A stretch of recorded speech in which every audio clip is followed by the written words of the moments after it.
Hey everybody, and welcome to our Batman symbol of the Throne with Logic charity. And this hour we have King Crocoduck with us, who's very good YouTube science content provider who has the series The Arrogance of Creationism, which is a very, very good series which I recommend. And my co-host for the hour is Martimer. Apparently. What's up, I everybody? was supposed to be on, but whatever. Clearly someone had a problem, so I have to do this too. No offense to King Crocoduck, it's a lot of work doing this, so yeah. But I'm here. Okay, so Microbloganism is asking if I have any special privileges as the king of crocoducks. Yes, I have a harem of lovebirds. Nothing banana related then. No. That's, well, we could get into that, but I won't. Yeah, I just see a connection there, crocoducks and bananas. I just don't know where that comes from. But I think it's sleep deprivation, Mortimer. Possibly. Yeah. See, Bio, who is asking, how often do the creationists invade the 3rd Street Promenade? So, basically a year ago, I started this new video series where I would, like, confront these creationists in Santa Monica live. And, like, there's this one dipshit, this guy's name is Lewis, and he's, like, the most arrogant son of a bitch I ever met. Like, he's the reason I started the YouTube channel in the first place. So, I met him once, we had, like, a back and forth, it was pretty bad. I met him again, and then, like, he sort of shut my mic off, and, like, he wouldn't let me talk anymore. Anyway, that made me pretty mad, so I made this, like, 42-minute video, fucking fundamentalist fucker style, totally just, you know, just totally ripping him apart. And he hasn't come back to the 3rd Street Promenade since, as far as I'm aware. Just his friends have been going, but he's done. He's not there anymore. Lewis is done. And I'd imagine at this age, you could almost have the conversation yourself. It could be that predictable, or have you come across some arguments that you couldn't predict or you just didn't see coming? All the time, you know. That's the thing about these arguments. You never know what they're going to say next. Well, at least if they're well trained. I mean, you know, the really amateur. Because to me, it seems like you always know what creationists are going to say next. Well, it depends on who you're dealing with. If they're particularly well-trained, like Ken Ham, you know, you're not going to know what the next thing he's going to say is. Like, you can probably finish his sentence when he starts it, but before he comes out with that sentence, you don't know. Like, you know what arguments he has in his arsenal, most likely. Like, I predicted several months before the debate actually took place that, you know, he would bring up this historical versus observational science thing. I even posted it on RN Raw's video on the matter. I think it was like the top comment had like 300 likes or something.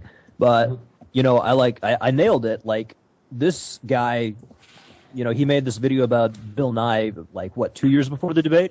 And he was just ranting about this historical, observational bullshit. And, you know, it's just, you know, if he starts out talking about that shit, you know how he's going to end it.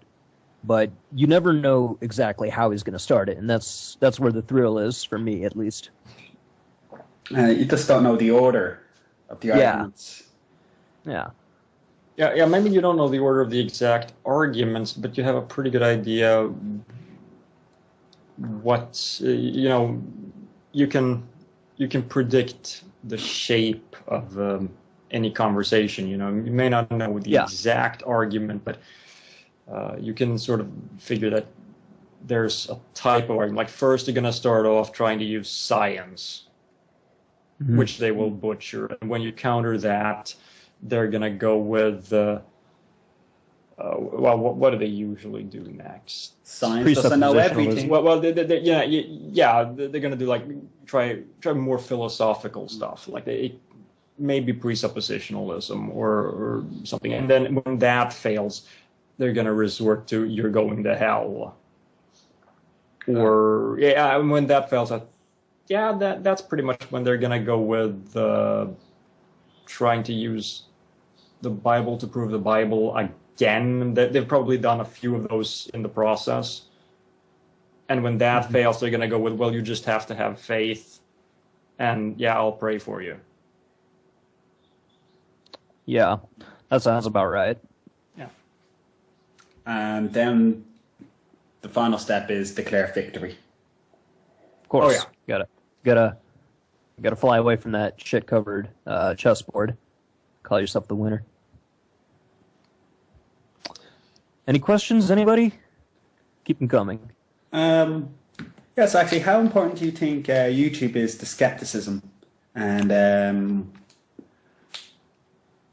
how much of the YouTube how much do you think the YouTube skepticism is actually helping in education? Maybe that's a bit of a badly formed sentence or question. I don't think so. I understand the question. I think it's doing a tremendous amount, actually. You know, I know people who were really inspired and learned a lot from various YouTubers. I mean, it depends. It depends, I guess, on the scope. You know, when we're talking about international level, it's not really having that much of an effect. But you know, baby steps, right? And for YouTube, how much do you think for making videos should be how much emphasis are you when you're making your videos is placed in entertainment, and how much is on the actual education and the content? Because for YouTube and that kind of media, it's more of edutainment. Yeah. I don't know. I guess it'll depend on the video. I'm doing a bit of both, I guess. You know, every video series has its own special style. You know, back when I was doing the fucking fundamentalist fucker series, it was pretty much just doing living dinosaur style ponage, which, you know, everybody loves that. But you know, for something like the arrogance of creationism, it's more intellectually driven. It's more relaxed, more refined, and there are people who like that style more. So, I don't know, I guess it comes down to a matter of personal taste. My channel offers a lot of variety for that sort of thing. You know, some playlists are more fun, some more intellectual. I don't know, there's something for everybody on my channel. I tend to agree with that. I like doing ponage. You know, I like trying to squeeze in jokes wherever I can, but sometimes I want to do something more highbrow. So yeah. Which do you think which videos do you think are making more impact? The ones that are more entertaining, or the ones that are filled with more that are more intellectual? Like, are Ponish videos more beneficial than intellectual videos, or do they both have are they both equal? Well, I think I would like to place a heavier emphasis on intellectual videos. I'm actually going to be coming out with a new series explaining like the bare bone basics of quantum mechanics. You know, I'm not going to go into like Hermitian operators or bracket notation or like Born's matrix model or anything like that. Just going to, you know, try to do some basic wave equation stuff. But that would be more of the intellectually driven stuff that I'm trying to introduce to the channel. But I will still occasionally be poning people. You know, I like to have a little variety. I like to have everything for everyone. I don't know. I wouldn't say one is more important than the other. You know, you gotta have art and education mixed together in order for this sort of thing to be successful. Exactly. You gain attention by being entertaining. Yeah. When you have people's attention, you can start toning down the the entertainment stuff and be just educational. But you can't. You don't want to bore the audience. YouTube is not something that you can't treat it like a classroom, because the audience can just click on something else if they get bored, they're not even going to finish watching the video. Definitely. So you need to keep up the entertainment value as well. Yeah. And some of these arguments you can't really address seriously. The best way to do is just to ridicule. Like Space spirits. Yeah, exactly. How do you respond seriously to that? No, look, here's a DNA sample from a Jew. What? I mean, come on. We can't do that. Yeah, space Jews. That's pretty ridiculous shit. Did you get that link I sent you? It's you should use it in a future video. It's have you seen History of the World Part 1? Oh yeah, I'm very familiar with that one. The problem is it would get flagged. Oh. Yeah, okay. I've stopped using movie clips. That was a long time since I did that. Because they get content ID hits. Somebody asked me why I left the 9/11 truther movement. I grew up. That's the short answer.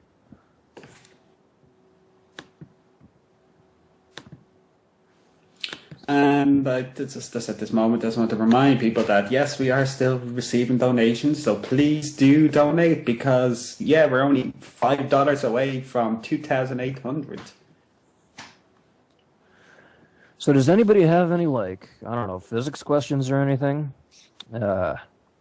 Anything dealing with particle physics or cosmology? I'd be particularly interested to answer.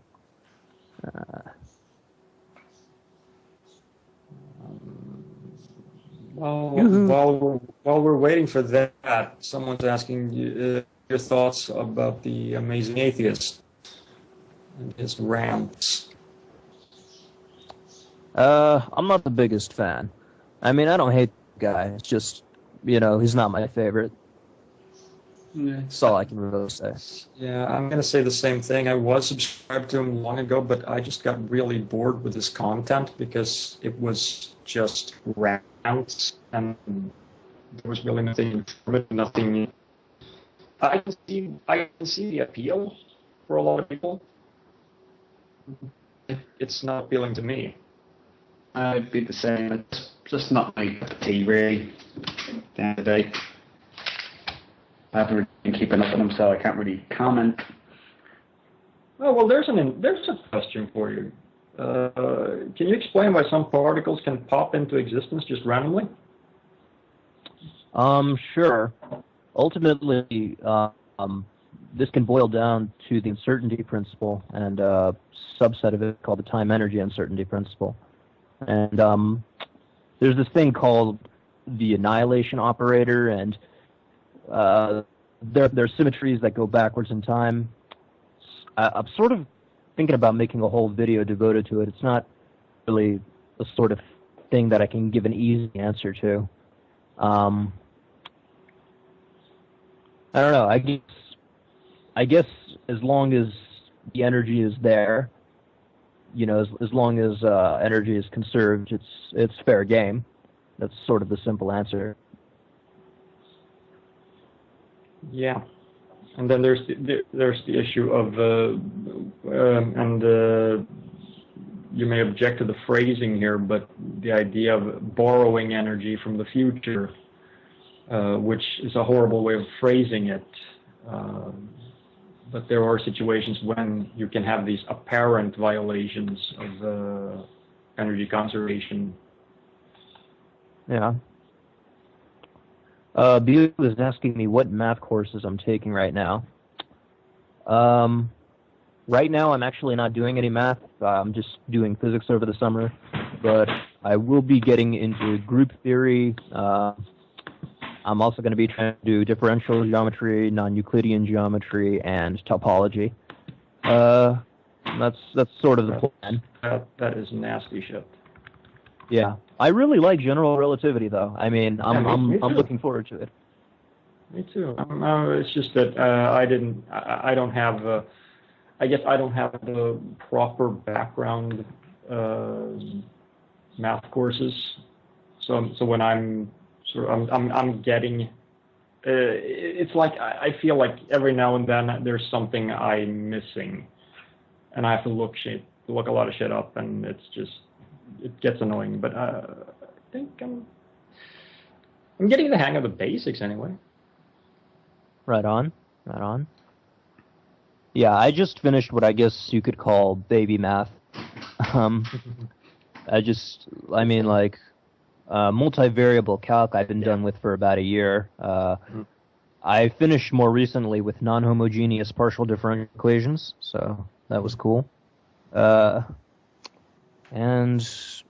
I also did complex analysis. That was pretty fun. I've barely touched that stuff because I really don't need it as a teacher. But I feel that I need it when I'm looking into quantum mechanics, just because I want to.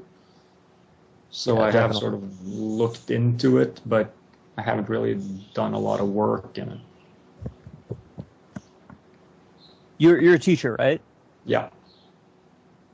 Where do you teach? Is it like where do you teach?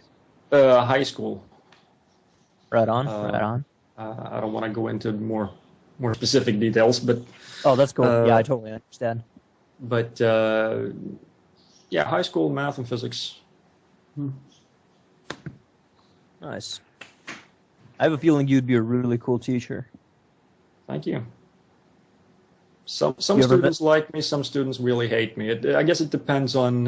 I think I'm sort of an acquired taste. Like, if you're interested in what I'm saying, then people can be really inspired by what I'm saying. But if you're not on board to begin with, I guess I can... It's very easy not to like me, I guess. I don't know. Oh, well. Let's see. My students tend to do pretty well anyway, so...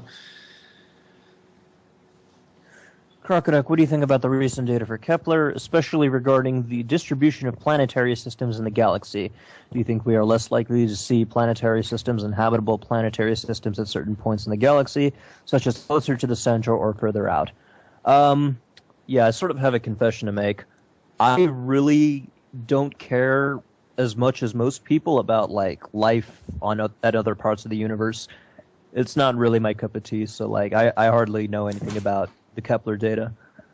My main thing is sort of like particle physics and cosmology. So I don't know. Can't really tell you much about that.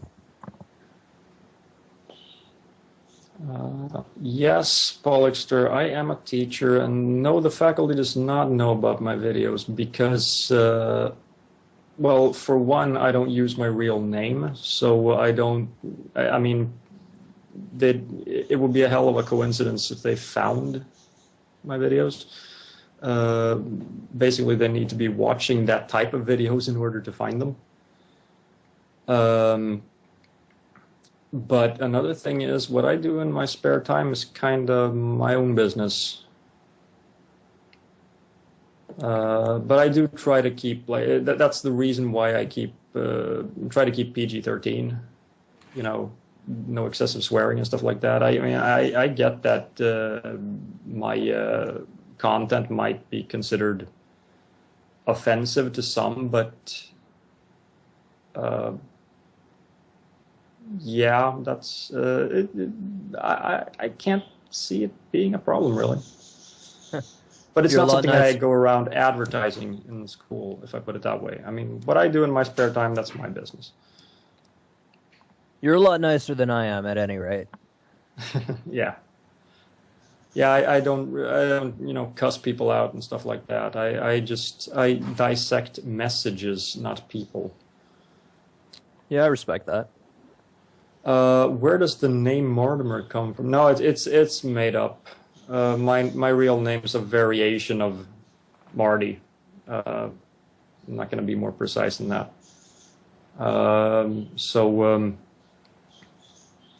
Yeah. Is King Venom Fang? I always get asked this because my voice is like identical to Venom Fang X's. You got me, dude. I am Venom Fang X's alter ego. Yeah. Sorry to disappoint. No, Pollux, there's really not a chance of getting fired because I'm not breaking any rules. Yeah. I have never signed any kind of contract saying that I will not express my opinions in a public forum or anything like that. So there's really no legal way they could fire me for it. If I express things like racist views, for example, then it's a different story, because then you can make the case that I'm sort of promoting things that are incompatible with being a teacher. But I don't address stuff like that. I don't even address politics. I'm promoting science and making fun of idiots who oppose science, and I'm only being a douche to people who are saying stupid things in public. And if you say something in public, what you say is open to criticism. It's that simple. Yeah. So, questions, people. You're all being very quiet. And please, questions for King Crocoduck, not just for me. And give money, people. There's Yes. poor ass people. Come on. Got my family to contribute $91 to this. Let's go. Any chance of a massive collaboration video? Possibly. It's hard to organize. It's really hard to organize because it needs to be a subject that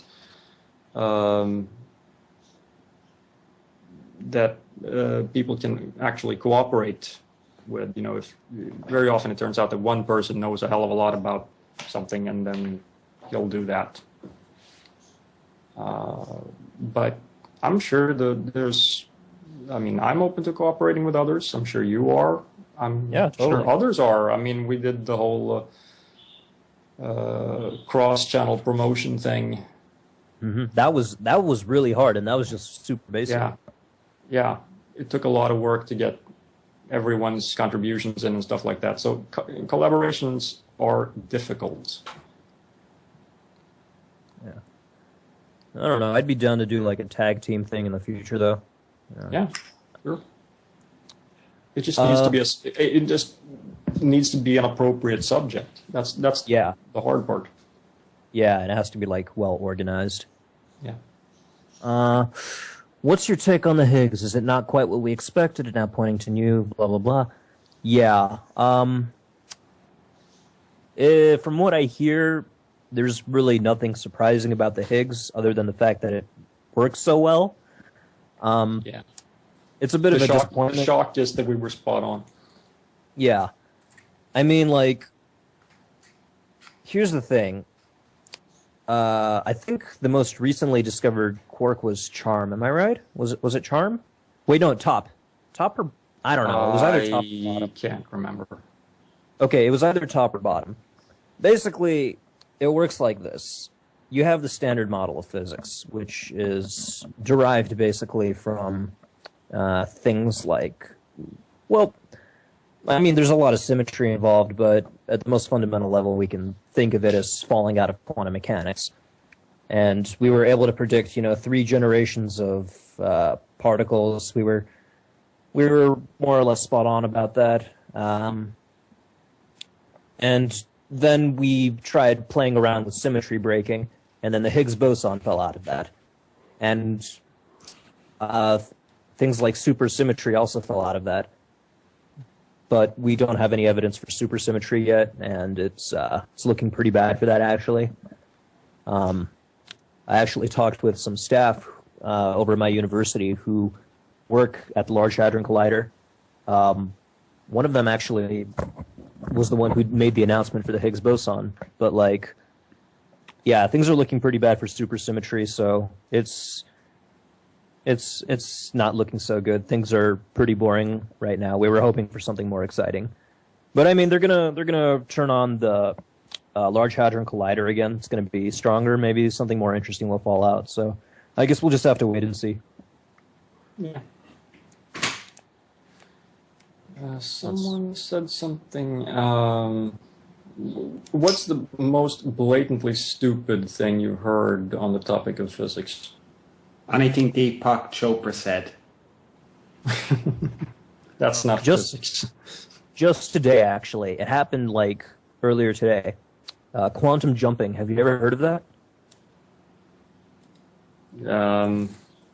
Context. Okay, so it's another form of quantum woo. Yeah. Basically, the proponents say that there are like an infinite number of universes and an infinite number of different versions of you, and you can use your consciousness to communicate with these other versions of you for like advice. Because like you're all existing in superposition or some crap like that. So, yeah, that was not okay. Yeah, that's a pretty gross misunderstanding of the many worlds interpretation. Mm-hmm. That's right. You're a proponent of many worlds, right? Yeah, pretty much. Yeah. I think it's the simplest one. Yeah, I don't know if I'm advanced enough to like have my own opinion, since like the only one I've been introduced to was Copenhagen. Yeah. But Yeah, well, I've never actually, done any mathematical work that involves it. It's more like thinking about the implications of, what makes more sense to me, essentially. Many worlds for dummies, please. Okay, basically what it has to do with is, and this is not formally correct, by the way, but I think it's the simplest way to explain it. Assume that for everything that can, any event that can have many different outcomes, assume that they all happen in different universes. So that anything that can happen does happen. It's just that we only see one of those options because, well, we end up in one of those universes. If you make that assumption, and that's not really the fundamental assumption, but forget that. If you make that assumption, what you end up with is it solves a lot of mathematical problems regarding, well, not mathematical problems, but it solves problems regarding the whole wave theory, wave function thing. You can get rid of the notion of wave function collapse, which is a bit of a bitch to explain. So I can give a quick rundown, if that's all right. Yeah. All right. So, wave function collapse, common phrase in quantum mechanics. Basically, when you're not looking at it, it behaves one way, and when you measure it, it behaves differently than when you weren't looking at it. Then you look away, it behaves normally, then you look back at it, and it collapses. That's basically that in a nutshell. And I want to add that it's not looking at it; it's interacting with. Yeah, measure. Yeah. By looking at it, that's the everyday way of saying measurement, which is simply an interaction that can have different outcomes depending on what properties are involved. Yeah, a bit too colloquial. My bad. Yeah. No, but the colloquial way is usually okay if you're not worried about woo peddlers listening to you. Yeah, I think everyone in here is okay though. I mean, yeah. Oh, I have to do a favor for this guy. Unfortunately for you, however. That's one of my catchphrases. The other one is file that under shit I already said. Need to use that on Ray next time we meet. Microblogging what would determine which world you end up in, and then Marai says nothing determines what world you end up in. It's that you realize which world you are in. Yeah. You're the guy in the world where you're doing the measurement. You're actually in all the worlds.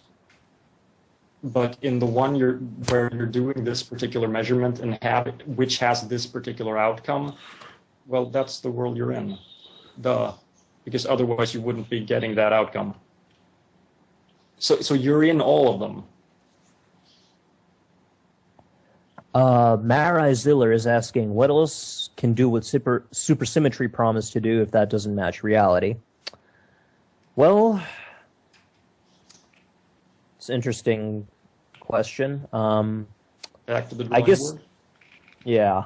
I guess the easiest answer would be string theory, but that's sort of a bad answer because we're really fucking far away from being able to test that. I mean, we're talking about 10 to the 19th gig electron volt of energy. You know, this is some serious shit. We're talking about like an atom smasher the diameter of Jupiter. You know, we're not even close to being able to test this shit. But yeah, but I'm sorry to interrupt you here, but there have been these ideas. I don't know how feasible they are today, but the idea of building some sort of network of satellites that could sort of shoot particles, like, so you can have this big ass particle collider in space. that's interesting. I have no idea if it's even on the drawing board, if it's like just someone had an idea, but I heard about it, and yes, something like that would probably be necessary to get that kind of energy. Yeah. Anyway, just a quick rundown of what supersymmetry is. Basically, the standard model of physics can be divided into two main portions. There's this intrinsic property of subatomic particles called spin, and it's this sort of, I guess you could think of it as the analog of the Earth spinning while it orbits around the sun. That's not exactly how it is, but it's a helpful analogy.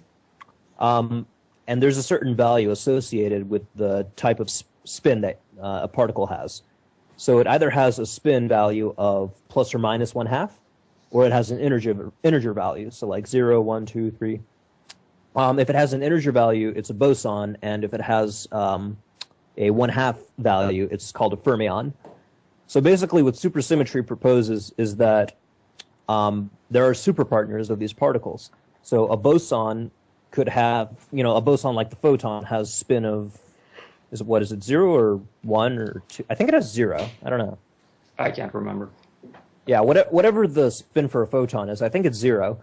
There's what supersymmetry basically proposes is that there's a fermion equivalent of this boson. So there's something with all the properties of a photon, except it has a spin value of 1/2, making it a fermion. And it's they call it the photino, and they have these really lame names: the Wino, the Zeno, the Gluino, and basically all these superpartners whose only difference from their regular partners is their spin value. And if it turns out that supersymmetry does not work, then particle physics is going to be 30 years behind, and it's not going to be fun. Or it is going to be really fun, because that means new ideas will come around. Science moves forward when we find out that we were wrong about something. That's true, but I mean... but the question is, now what, Yeah. That is a bit of a problem. Yeah. I mean, like, it's good to keep a positive attitude about this sort of thing, but, if you've been, like, sort of putting all of your eggs in this supersymmetry basket for the past 30 years, you're probably going to have a bad time. Well, yeah. I mean, we'll move on. It's all good. Yeah, but like we were talking about the Higgs boson earlier. I mean, there were people who were basically hoping that it wouldn't be what we expected it to be, because that would lead to much more fun science. Basically, and it's kind of a disappointment to find out that you were spot on. Pretty much, anyway. Yeah. Well, I don't know. When I find out that I got a homework problem right, I'm okay with it. Yeah, homework is a bit different though, because then you just want to get it done with. Yeah. Maybe in that universe, what the hell is it? Oh, are they talking about like the mirror universe where Matt Dillahunty is a fundamentalist? Okay, that would be awesome. And then you like put the regular and Ray Comfort is an atheist. Yeah. Oh God. Jesus, I don't even know, dude. In that sounds universe, like a bad episode of The Twilight Zone. Yeah, in that universe, fundies would definitely rule the world. How much would you say geometry underlies physics? Well, that is an interesting question. I suppose it depends on the type of physics we're dealing with. In the classical, part of physics, geometry is super important.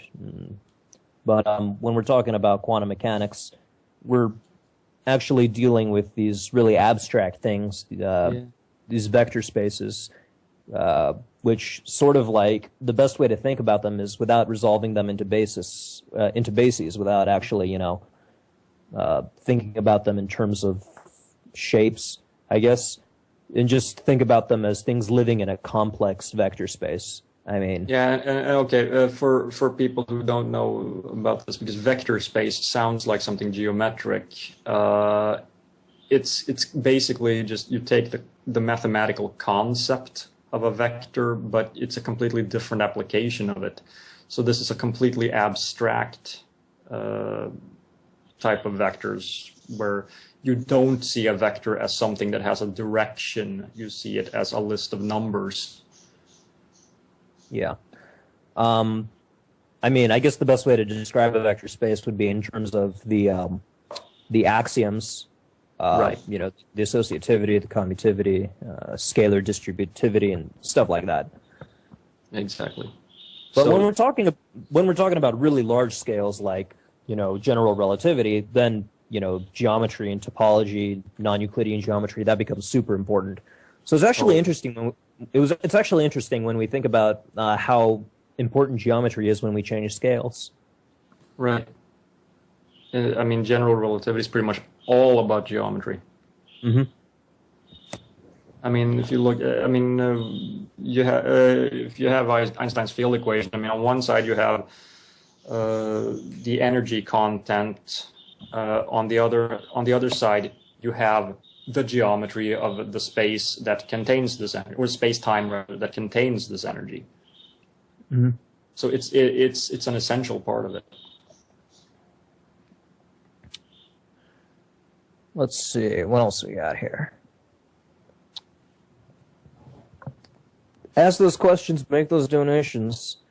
Right, where are the donations going? Come on, people. You need to. 2805? Come on. We can make 2,900. Exactly. Yeah, come on. Well, we need to get up.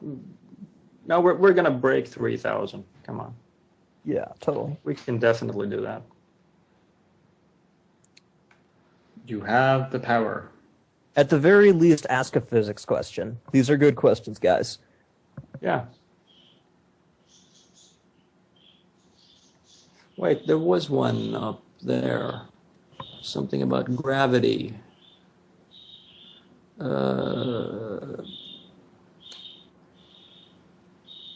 Is there a spectrum of the potential of life where life is impossible with no gravity or near? Okay, I think I'd like to rephrase the question. How does life depend on gravity? And my answer would be barely. It depends on what kind of life we're talking about. Microorganisms don't really give a damn about gravity. Yeah. But then they wouldn't really come into existence if there was no planet for them to form on. Mm-hmm. Yeah, or if there's no atmosphere, to be trapped by the gravity. So yeah, you do need gravity, but how much? Well, very little. There's an upper limit, obviously. Mm-hmm. Gravity is super. Yeah. Sorry. Gravity is super weak anyway. It's the weakest of the fundamental forces. I mean, as far as the universe is concerned, at local scales, who cares about gravity?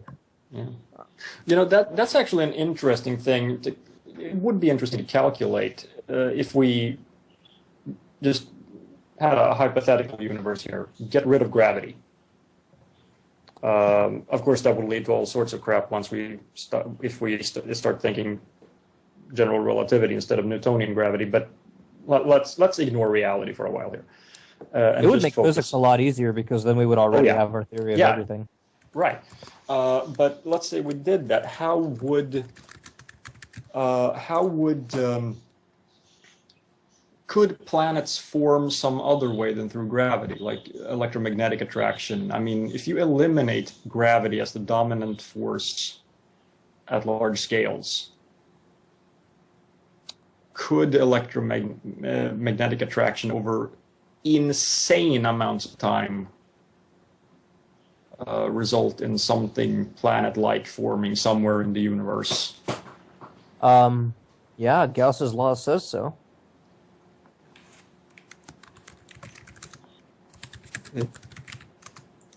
I mean, the problem is that at large scales, positive and negative charges tend to cancel out.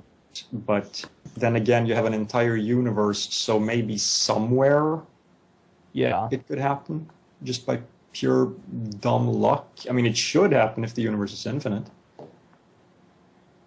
Just to answer microorganisms' question, as far as I'm aware of, there are no microbes that will orient themselves according to gravity. Well, at least in as far as in addition to just settling down. But there are microorganisms that can orient themselves to the Earth's magnetic field. These are known as magnetotactic bacteria. They form magnetite nanoparticles within their cellular space, within their cytosol, in little organelles called magnetosomes, and that helps them find oxygen limited environments. Sorry, I saw a slightly biological question and I just had to jump on it. No, that's really interesting. So you're saying that pure dumb luck happens and this whole thing is a mistake that just happened? No, it wouldn't be. Pure dumb luck would happen if you have enough attempts. Keep drawing 5-card hands, shovel properly. Eventually, you are going to draw a royal straight flush. Yeah, you're going to do that. It's only a matter of how long you keep trying. And on that particular attempt, yes, it is pure dumb luck. Michael, you killing somebody over there? Sorry, I just had to plug in my laptop again. And you had to redecorate your entire room for that, or what? Okay. You had to bust down a wall because the plug is on the other side of the wall, or? Yep. It was the most efficient way of doing things. Yeah.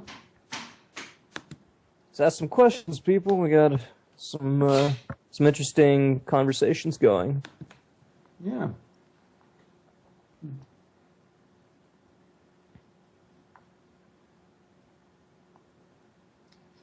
Yes, we know Biohu.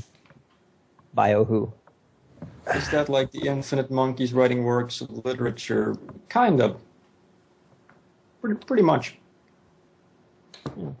Once you start thinking in terms of an infinite number of them as opposed to a very big number of them, statistics basically goes out the window and anything that is possible becomes necessary. Of course, then we have the problem of dealing with infinity, which is something that people just don't get. Yeah. Yeah, I got that it was a typical creationist dumb argument where if it's not by God's design, then it's necessarily by random whatever. I got that. This talk of statistics and infinities is getting me thinking about the normalization condition, where the probability of finding a particle somewhere is 1. Yeah. That's right. What mathematical principles? Yeah. What mathematical principles would you recommend learning to get a head start at a physics degree? Okay. Learn the shit out of calculus. Mm-hmm. Linear algebra. Linear algebra is a good idea. Get ahead. And that'll get you well prepared to start doing differential equations, which are super important. Mm-hmm. But mainly, I would say calculus, and especially multivariable calculus. That becomes super important in electromagnetism. Yeah. And that's Casey, also something that a lot of people have a hard time with, because it's sort of a it's like a threshold. You really need to get over it. And the math, a lot of people, or the math in general, or just multivariable calculus. I mean, that's my favorite though. I love that. Yeah, I didn't mind it. It wasn't my favorite math course, but a lot of people flunked those tests. At least in Sweden, I don't know if it's the exact same content everywhere, but we had a lot of people who failed that, and it was like, the big tough hurdle you have to get across because it is absolutely necessary.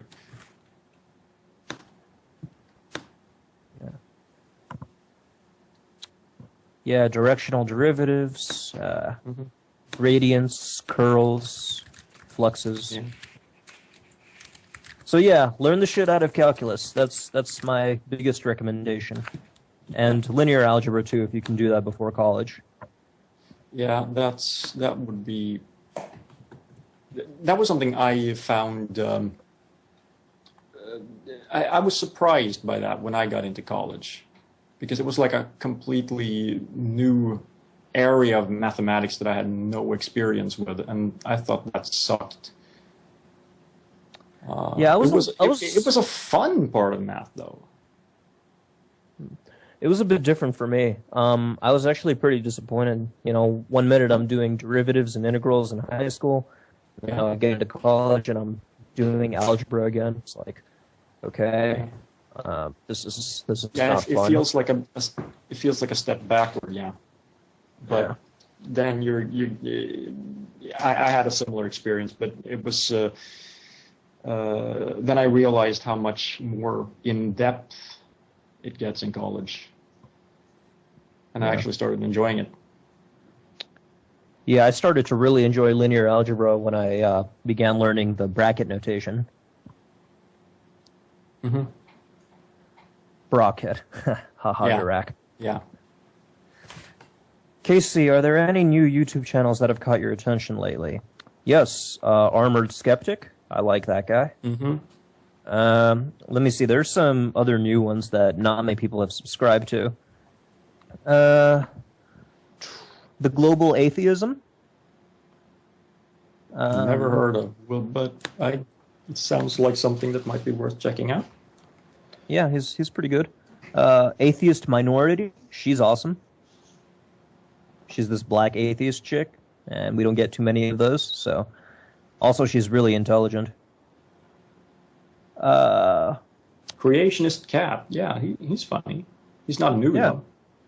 Yeah. Oh, there's a question. The furthest galaxy we can see is about 14 billion light years away from us. Yeah, let's not go into that. But I get your point. If I was on that galaxy looking 180 degrees away from our galaxy, what would I see? I'll let you go first.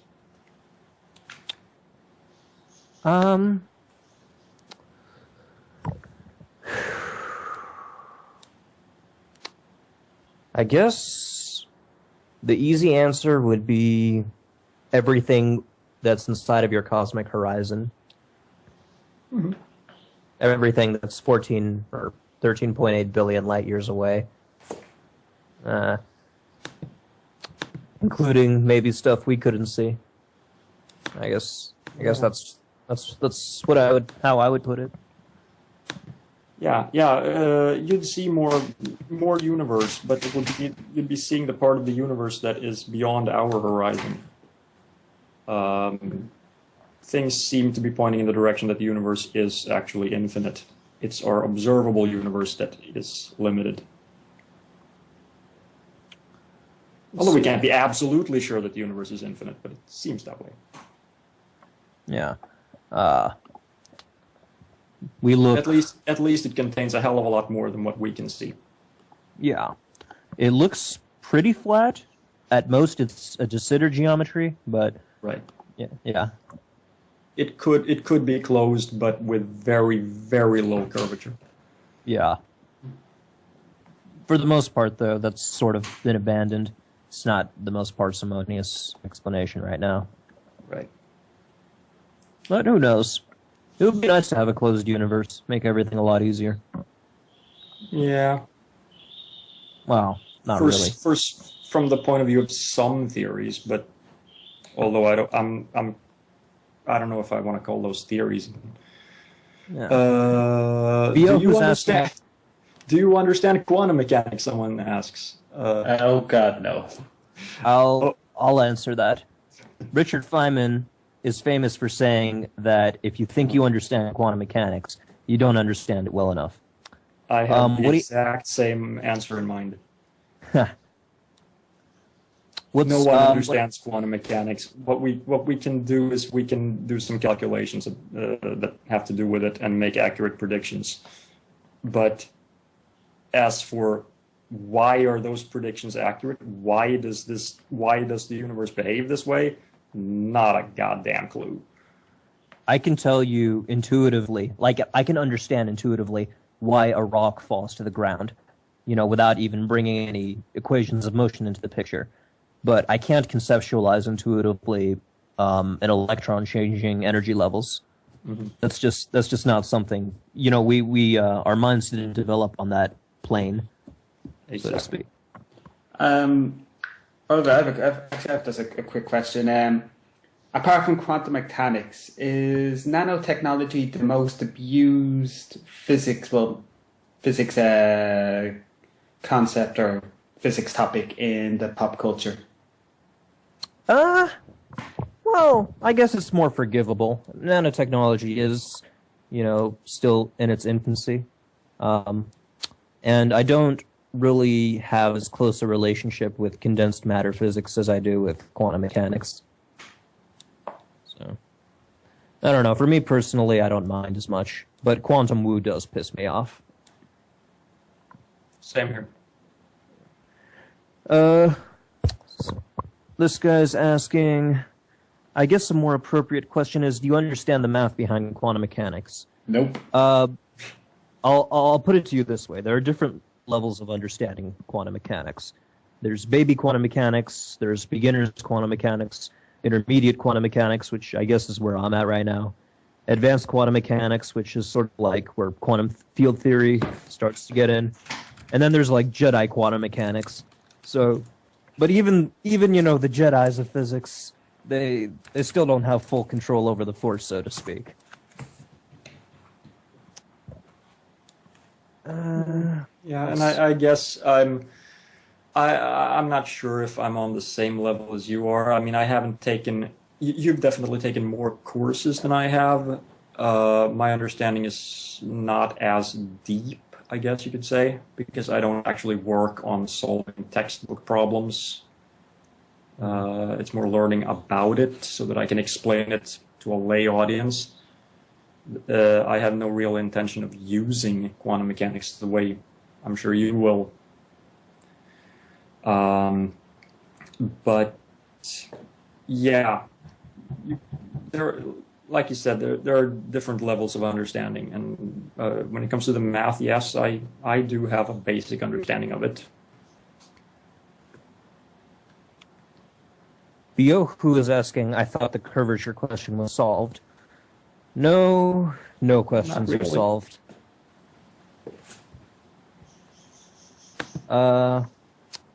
Let's see. It's solved to the extent that we can say that a flat universe would be the simplest explanation based on the evidence available at this time. Yeah. Okay. So we have 2 minutes left. I think there's time for maybe one more question. Yeah. Solve the Schrödinger equation for a hydrogen atom. You have 2 minutes left. Go, go, go. Okay. 3. Question. Have you ever used regex to solve a problem? And if so, did you have 2 problems? No, I don't even know what regex is. Me neither. How many times can... Let's see. No. Come on. Let's have a good question. No? No one? Okay, well, I'm going to leave my link inside of the comments. Check out my channel, subscribe to it, and, yeah, I look forward to making that series on quantum mechanics. Hopefully you guys will like it. I'm sure we will. Right then. So, yeah, and donate, people. I've only made $10 plus the 91 that my family donated, but that doesn't really count, I guess. So, like, yeah. Donate. We're so close to $3,000. Yeah, we need to break 3,000. We need to get 3,000. Let's do this. Anyway, I guess I'll see y'all later. Yep. Guys, is Travis Simmons.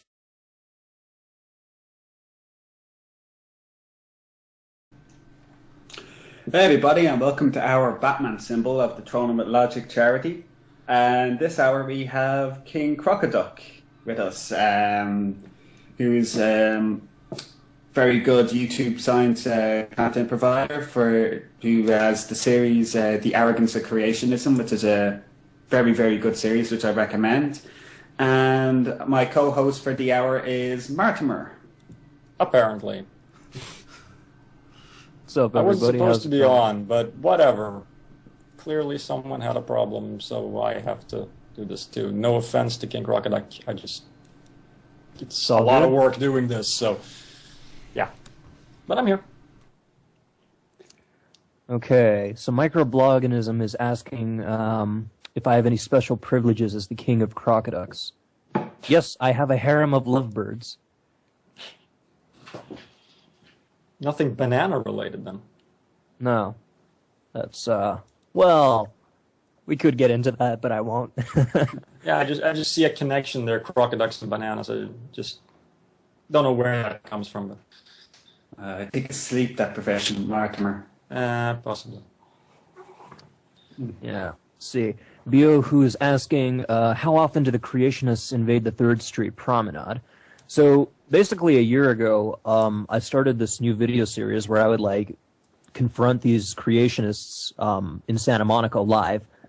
And, like, there's this one dipshit, this guy's name is Lewis, and he's, like, the most arrogant son of a bitch I ever met. Like, he's the reason I started the YouTube channel in the first place. So, I met him once, we had, like, a back and forth, it was pretty bad. I met him again, and then, like, he sort of shut my mic off. You think YouTube is the skepticism, and how much of the YouTube how much do you think the YouTube skepticism is actually helping in education? Maybe that's a bit of a badly formed sentence or question. I don't think so. I understand the question. I think it's doing a tremendous amount, actually. You know, I know people who were really inspired and learned a lot from various YouTubers. I mean, it depends. It depends, I guess, on the scope. You know, when we're talking about international level, it's not really having that much of an effect. But you know, baby steps, right? And for YouTube, how much do you think for making videos should be how much emphasis are you when you're making your videos is placed in entertainment, and how much is on the actual education and the content? Because for YouTube that kind of media, it's more of edutainment. Yeah. I don't know. I guess it'll depend on the video. I'm doing a bit of both, I guess. You know, every video series has its own special style. You know, back when I was doing the fucking fundamentalist fucker series, it was pretty much just doing living dinosaur style ponage, which, you know, everybody loves that. But you know, for something like the arrogance of creationism, it's more intellectually driven. It's more relaxed, more refined, and there are people who like that style more. So, I don't know, I guess it comes down... If he starts out talking about that shit, you know how he's going to end it. but you never know exactly how he's going to start it, and that's where the thrill is for me, at least. You just don't know the order of the arguments. Yeah. Yeah, maybe you don't know the order of the exact arguments, but you have a pretty good idea what, you can predict the shape of any conversation. You may not know the exact argument, but you can sort of figure that there's a type of argument. Like first they're going to start off trying to use science, which they will butcher. And when you counter that, they're going to go with, what do they usually do next? Science doesn't know everything. Well, they're going to do like try more philosophical stuff, like it may be presuppositionalism or something. And then when that fails, they're going to resort to "you're going to hell," or when that fails, that's pretty much when they're going to go with trying to use the Bible to prove the Bible again. They've probably done a few of those in the process. And when that fails, they're going to go with, well, you just have to have faith. And I'll pray for you. Yeah, that sounds about right. Yeah. And then the final step is declare victory. Of course. Gotta fly away from that shit-covered chessboard. Call yourself the winner. Any questions, anybody? Keep them coming. Yes, actually, how important do you... Down to a matter of personal taste. My channel offers a lot of variety for that sort of thing. Some playlists are more fun, some more intellectual. I don't know. There's something for everybody on my channel. I tend to agree with that. I like doing phonage. I like trying to squeeze in jokes wherever I can, but sometimes I want to do something more highbrow. So yeah. Which do you think which videos do you think are making more impact? The ones that are more entertaining, or the ones that are filled with more that are more intellectual? Like, are Ponish videos more beneficial than intellectual videos, or do they both have are they both equal? Well, I think I would like to place a heavier emphasis on intellectual videos. I'm actually going to be coming out with a new series explaining like the bare bone basics of quantum mechanics. I'm not going to go into like Hermitian operators or bracket notation or like Born's matrix model or anything like that. Just going to, try to do some basic wave equation stuff. But that would be more of the intellectually driven stuff that I'm trying to introduce to the channel. But I will still occasionally be poning people. I like to have a little variety. I like to have everything for everyone. I don't know. I wouldn't say one is more important than the other. You gotta have art and education mixed together in order for this sort of thing to be successful. And he wouldn't let me talk anymore. Anyway, that made me pretty mad, so I made this 42-minute video, fucking fundamentalist fucker style, totally just totally ripping him apart. And he hasn't come back to the 3rd Street Promenade since, as far as I'm aware. Just his friends have been going, but he's done. He's not there anymore. Lewis is done. And I'd imagine at this age, you could almost have the conversation yourself. It could be that predictable. Or have you come across some arguments that you couldn't predict or you just didn't see coming? All the time, That's the thing about these arguments. You never know what they're going to say next. Well, at least if they're well trained. I mean, the really amateur. Because to me, it seems like you always know what creationists are going to say next. Well, it depends on who you're dealing with. If they're particularly well trained, like Ken Ham, you're not going to know what the next thing he's going to say is. Like, you can probably finish his sentence when he starts it, but before he comes out with that sentence, you don't know. Like, you know what arguments he has in his arsenal, most likely. Like, I predicted several months before the debate actually took place that, you know, he would bring up this historical versus observational science thing. I even posted it on RN Raw's video on the matter. I think it was like the top comment had like 300 likes or something. But, you know, I nailed it. Like, this guy, you know, he made this video about Bill Nye, like, what, 2 years before the debate? And he was just ranting about this historical, observational bullshit. And, you know, it's just,